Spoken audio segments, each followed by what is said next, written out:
सुलक्षणा एक सरकारी स्कूल में टीचर थी। क्लास में 8 साल की बच्ची सूखी फटी यूनिफॉर्म पहनने आती तो सुलक्षणा उसे बहुत मारती और बाकी बच्चे सुखी का मजाक उड़ाते। तो सुखी आंखों में आंसू लिए सर टांगों में दबा लेती। एक दिन सुखी फटी यूनिफॉर्म में स्कूल आई तो सुलक्षणा ने उसे बहुत मारा और कहा कि कल अपनी माँ को लेकर स्कूल आना, वरना स्कूल आने की ज़रूरत नहीं है। इसके बाद सुखी स्कूल नहीं आई और काफ़ी दिन बीत गए। तो सुलक्षणा को अपनी गलती का एहसास हुआ और उसने सुखी को बहुत ढूंढा, लेकिन उसका कुछ पता ना चला। 14 साल बीत गए तो उसके बेटे ने यूनिवर्सिटी के प्रोफेसर को पसंद कर लिया और जब सुलक्षणा बेटे का रिश्ता लेकर गई तो उसके पैरों के नीचे से ज़मीन निकल गई। क्योंकि अरे ओ लड़की, खड़ी हो ज़रा तुम। सुलक्षणा ने सुखी को पूरी क्लास के सामने खड़ा किया।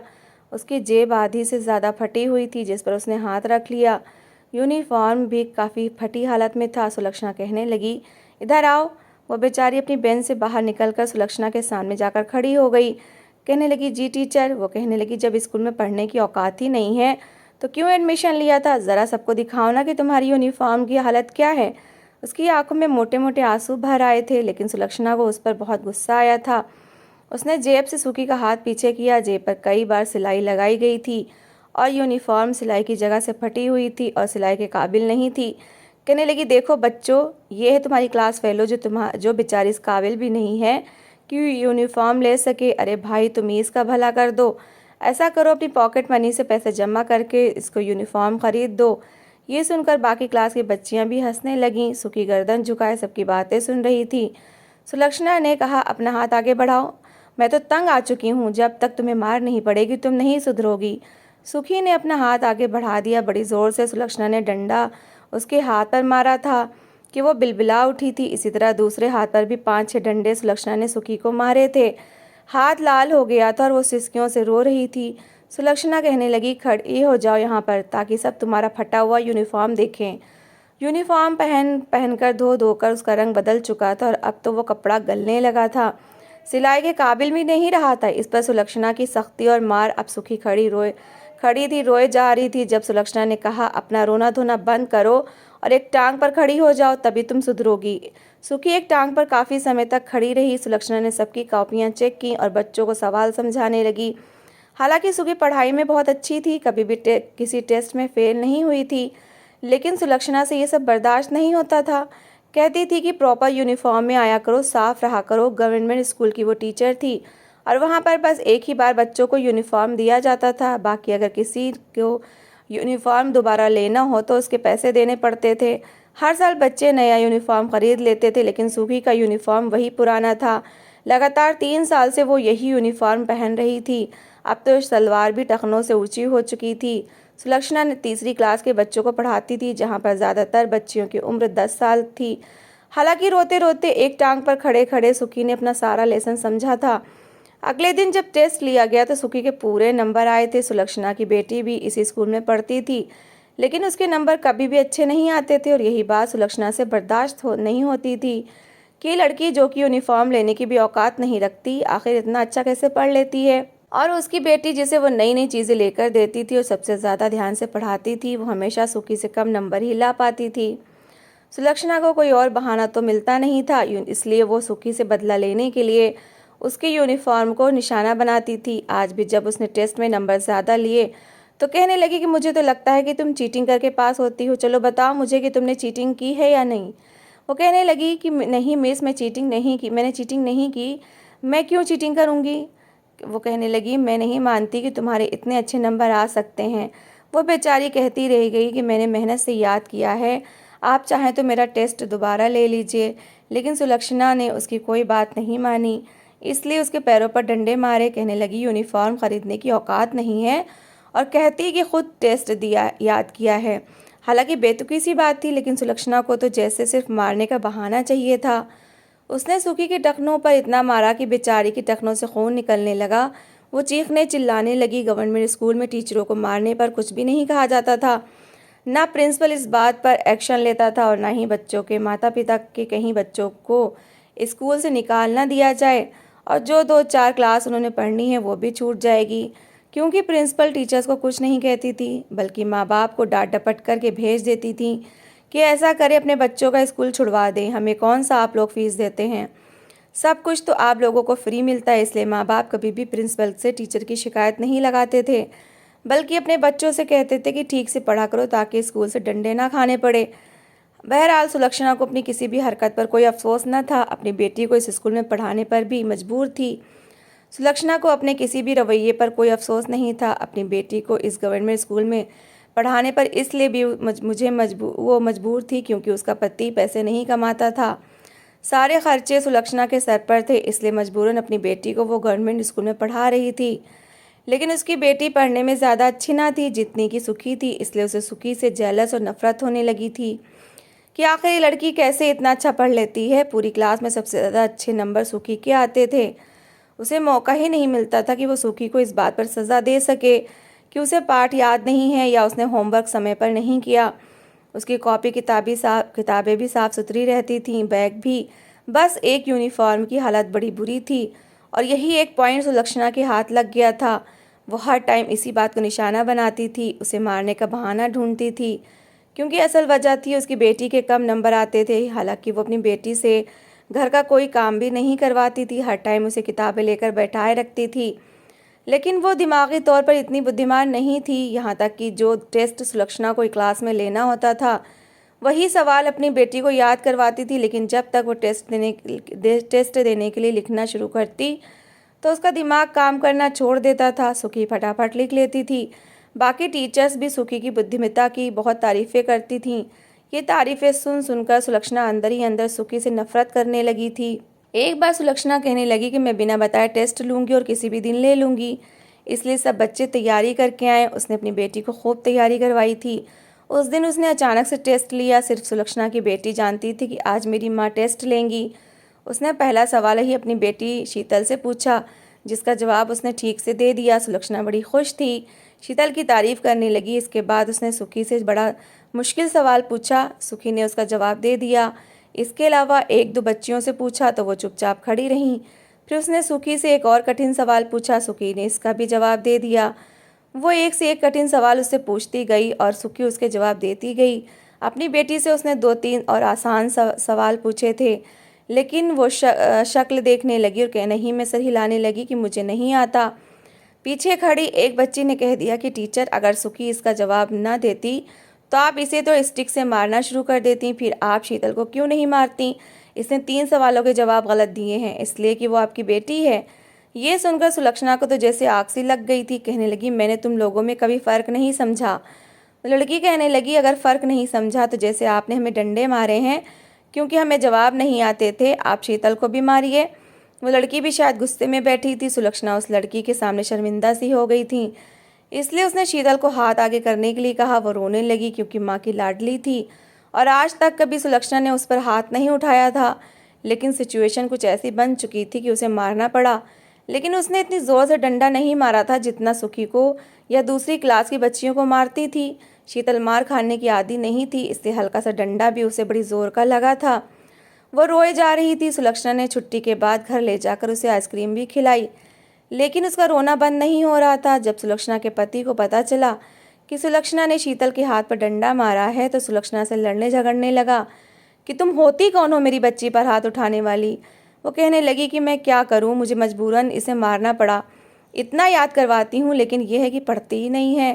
वो कहने लगा कि कुछ भी हो, आज के बाद मेरी बच्ची पर हाथ मत उठाना। लेकिन सुलक्षणा के अंदर तो जैसे नफरत की आग सुखी के लिए और भी भड़क उठी थी, क्योंकि सारी क्लास को डंडे पड़े थे, शीतल को भी, लेकिन सुखी को नहीं पड़ा था। इसलिए सुलक्षणा ने अगले दिन भी उसकी यूनिफॉर्म लेकर उसे डंडों से मारा था। वो बेचारी रोने लगी। सुलक्षणा कहने लगी, कल अपनी माँ को बुलाकर लाना, सारे स्कूल के सामने जब तुम्हारी माँ को बेइज्जत करूँगी ना, फिर वह तुम्हें यूनिफॉर्म लेकर देगी। अरे बेशर्मी की भी कोई हद होती है। कब से कह रही हूँ अपनी नई यूनिफॉर्म खरीद दो, लेकिन तुम हो कि सुनती नहीं हो। कल अपनी माँ को लेकर आना, वरना स्कूल मत आना। सुलक्षणा ने डंडे को उसकी कमर पर मारे थे। वो बेचारी ठीक से खड़ी भी नहीं हो पा रही थी, उसकी कमर सीधी नहीं हो रही थी। आज तो सुलक्षणा ने उसे जी भर कर मारा था, इतना मारा कि क्लास की सारी लड़कियां डर गई थीं, यहाँ तक कि उसकी अपनी बेटी शीतल भी बुरी तरह से घबरा गई थी। सुखी से चला भी नहीं जा रहा था, दर्द से वो रोए जा रही थी। रोते रोते उसकी हिचकी बन गई थी। उसकी सहेली उसे हाथ से पकड़कर उसे क्लास से बाहर ले गई थी, लेकिन वो घर जाने के बजाय स्कूल के बेंच पर बैठ गई और अपने दोनों घुटने जोड़कर उसमें अपना चेहरा छुपाकर फूट फूट कर रोने लगी। जैसे ही उसकी दोस्त ने उसकी कमर पर हाथ रखा तो वो बिलबिला कर रह गई। कहने लगी, आरती मेरी कमर पर हाथ मत रखो, शायद इसकी हड्डी टूट में चोट आई थी। काफ़ी देर वही बैठी रही और रोती रही। पूरा स्कूल खाली हो चुका था। जब सब टीचर्स अपने घर जाने लगीं तब सुलक्षणा की नज़र सुखी पर पड़ी। तब तक तो उसकी सहेली भी उसे तसल्लियाँ देकर जा चुकी थी। बड़ी मुश्किल से वो बेंच से उठी और लंगड़ाते हुए झुकी कमर के साथ स्कूल से बाहर निकली थी। ये देखकर पहली बार सुलक्षणा के दिल को कुछ हुआ था। आज उसने अंधाधुंध उसे मारा था, यहाँ तक कि वो बच्ची लंगड़ाकर जाती हुई उसे दिखाई दी। घर आकर उसे बार बार सुखी का ख्याल आने लगा। फिर सोचने लगी कि क्या ज़रूरत थी उसे इतना ज़्यादा मारने की। उसने उसकी कमर पर बहुत डंडे मारे थे, लेकिन अब अफसोस होने लगा था। कहने लगी कि ठीक है, कल से आएगी तो फिर उसे सज़ा नहीं दूंगी। अगले दिन जब सुलक्षणा स्कूल गई तो सुखी नहीं आई थी। हालांकि जितनी भी वो उसकी बेइज्जती करती थी, लेकिन सुखी स्कूल की छुट्टी नहीं करती थी, रोज़ पढ़ने आती थी। लेकिन आज वो स्कूल ही नहीं आई थी। सुलक्षणा को अपने किए पर अफसोस भी हो रहा था। अगले ही दिन जब शीतल खेलने के लिए जब बाहर गई तो एक लड़के ने उसे धक्का दे दिया। वो मुंह के बल गिरी थी। जब घर पर आई तो कोहनियों पर रगड़े लगी हुई थीं, घुटने पर भी, और नाक से भी खून निकल रहा था। ये देखकर सुलक्षणा की तो जैसे जान निकली थी। कहने लगी, तुम्हें क्या हुआ, किसने मारा है? वो कहने लगी, एक लड़का धक्का देकर भाग गया। सुलक्षणा का एक बेटा भी था जो कि शीतल से बड़ा था, लेकिन उसने अपने बेटे को इंग्लिश मीडियम स्कूल में डाला था क्योंकि सोचती थी कि बेटा अच्छा पढ़ेगा तो कल को कमाकर उसे खिलाएगा। बेटी का क्या है, पढ़ लिख कर भी दूसरे घर ही जाना है। लेकिन शीतल से उसे बहुत प्यार था। उसके पति ने जब बेटी की हालत देखी तो कहने लगा, तुम जो फालतू में बच्चियों को स्कूल में मारती हो ना, वही सब मेरी बच्ची को सहना पड़ता है। पता नहीं किसकी बद्दुआ लग गई है, मेरी बच्ची को इतनी चोट आई है। फौरन ही उसका पति शीतल को डॉक्टर के पास ले गया। सुलक्षणा को तो जैसे ये बात दिल को जाकर लगी थी, अब उसे अफसोस होने लगा। उसने सुखी को इतना मारा था, पता नहीं बेचारी की क्या मजबूरी थी जो यूनिफॉर्म नहीं खरीद पा रही थी। शायद बहुत गरीब थी। वो सुखी के बारे में कुछ भी तो नहीं जानती थी, बस उसे हमेशा अपनी नफरत का निशाना इसलिए बनाती रही क्योंकि वो उसकी बेटी से ज़्यादा अच्छे नंबर लाती थी, ज़्यादा पढ़ती थी। 4 दिन हो गए थे वो सुखी का इंतज़ार कर रही थी, लेकिन सुखी नहीं आई। ऐसे ही 10 दिन बीत गए थे। अब तो सुलक्षणा को बहुत ज़्यादा चिंता होने लगी थी कि सुखी अभी तक स्कूल क्यों नहीं आई। उसने सुखी के दोस्तों से पूछा कि सुखी कहाँ रहती है, लेकिन सभी अनजान थे। एक लड़की ने कहा कि वो जानती है कि सुखी किस गली में रहती है। सुलक्षणा ने कहा कि छुट्टी के बाद तुम मुझे उस गली में ले जाना, मैं सुखी का घर खुद ढूंढ लूँगी। सुलक्षणा को अपने किए पर बहुत अफसोस और शर्मिंदगी थी। वो चाहती थी कि वो सुखी से माफ़ी मांगे क्योंकि उसने उसके साथ बड़ी ज़्यादती कर दी थी। छुट्टी के समय वो बच्ची उसे एक गली में ले गई। काफ़ी पतली सी गली बनी थी, सब घर छोटे छोटे बने हुए थे। वो लड़की कहने लगी, मैंने उसे कई बार इस गली में जाते देखा है, लेकिन ये नहीं पता उसका घर कहाँ है। वो कहने लगी, चलो ठीक है, मैं खुद ढूंढ लेती हूँ। सुलक्षणा ने वहाँ खेलते हुए बच्चों से पूछा कि सुखी का घर कौन सा है। सब कहने लगे, कौन सुखी, हम तो किसी सुखी को नहीं जानते। फिर सुलक्षणा ने 1-2 घरों के दरवाजे भी खटखटाए। सुखी का पूछा तो कहने लगे, कुछ दिन पहले तो यहीं रहती थी। बेचारी बच्ची को शायद उसकी टीचर ने बहुत मारा था, उसे बहुत तेज़ बुखार हो गया था। उसके माँ बाप उसे अस्पताल ले गए। उसके बाद हमें कुछ नहीं पता। इसके बाद तो हमने इस घर में ताला पड़ा हुआ देखा है। पता नहीं वो लड़की कहाँ गई और उसके माँ बाप उसे कहाँ ले गए। पिछले 10 दिन से उसके घर में ताला पड़ा है और हम इसके अलावा सुखी के बारे में कुछ नहीं जानते। ये सुनकर सुलक्षणा के दिल को धचका सा लगा था कि कहीं उसकी मार की वजह से सुखी को कुछ हो तो नहीं गया। ये एक ऐसा दुख था कि सुलक्षणा के दिल को जा लगा। उसने सुखी को ढूंढने की बहुत कोशिश की, कई अस्पतालों में भी जाकर देखती रही। उसका पति कहने लगा, क्या पागल हो गई हो, पहले क्यों मारा था इतना कि अब तुम ढूंढ ढूंढ कर निढाल हुई जा रही हो। वो कहने लगी, मुझे बड़ा दुख हो रहा है, मैंने उस बच्ची के साथ अच्छा नहीं किया। मुझे तो ये डर है कि कहीं मेरी मार की वजह से वो मर ही ना गई हो। फिर उसके घर पर भी ताला लगा हुआ है, कोई नहीं जानता कि वो कहाँ है। 4-5 दिन बाद सुलक्षणा फिर उसके घर के पास गई थी, लेकिन अभी भी ताला लगा हुआ था। सुनने में ये आया कि वो लोग घर किसी और को बेचकर यहाँ से जा चुके हैं। सुलक्षणा को तो जैसे इस बात का बहुत अफसोस हुआ था, लेकिन समय बीतने लगा। धीरे धीरे वो इस हादसे को भूल चुकी थी। लेकिन 4 साल ही गुजरे थे कि जब उसके बेटे का एक रोड एक्सीडेंट हो गया। उसका बेटा बुरी तरह से ज़ख्मी हुआ था, उसके सर पर भी बहुत गहरी चोट आई थी। सुलक्षणा की तो जैसे जान पर बन गई थी। उसका बेटा ठीक तो हो गया, पर 2 साल तक स्कूल में पढ़ नहीं पाया क्योंकि जब भी पढ़ने लगता तो उसके सर में दर्द शुरू हो जाता। उसके 2-3 साल बर्बाद हो चुके थे, लेकिन जान बच जाने की सुलक्षणा को ज़्यादा खुशी थी कि उसका बेटा बच गया। 4 साल बाद जाकर जब उसके बेटे ने दोबारा पढ़ाई शुरू की थी, अब तो उसका पति भी कमाने लगा था। धीरे धीरे उसके हालात अच्छे होने लगे। 10 साल और बीत गए, लेकिन उसका बेटा अपने साथ के बच्चों से पढ़ाई में 4 साल पीछे हो गया था। फिर वो यूनिवर्सिटी में जाने लगा। शीतल की शादी सुलक्षणा कर चुकी थी। बस यही इच्छा थी कि बेटा जल्दी से पढ़ाई पूरी करके अच्छी नौकरी पर लग जाए तो उसकी भी शादी कर देगी। लेकिन उसका बेटा नवीन जब से यूनिवर्सिटी जाने लगा था, पहले तो ठीक था, लेकिन पिछले कुछ महीने से चुप चुप सा रहने लगा था। सुलक्षणा ने उससे कई बार वजह पूछी तो टाल जाता, लेकिन एक बार कहने लगा कि उसे अपनी एक प्रोफेसर से प्यार हो गया है और वो उससे शादी करना चाहता है। ये सुनकर सुलक्षणा को बहुत गुस्सा आया।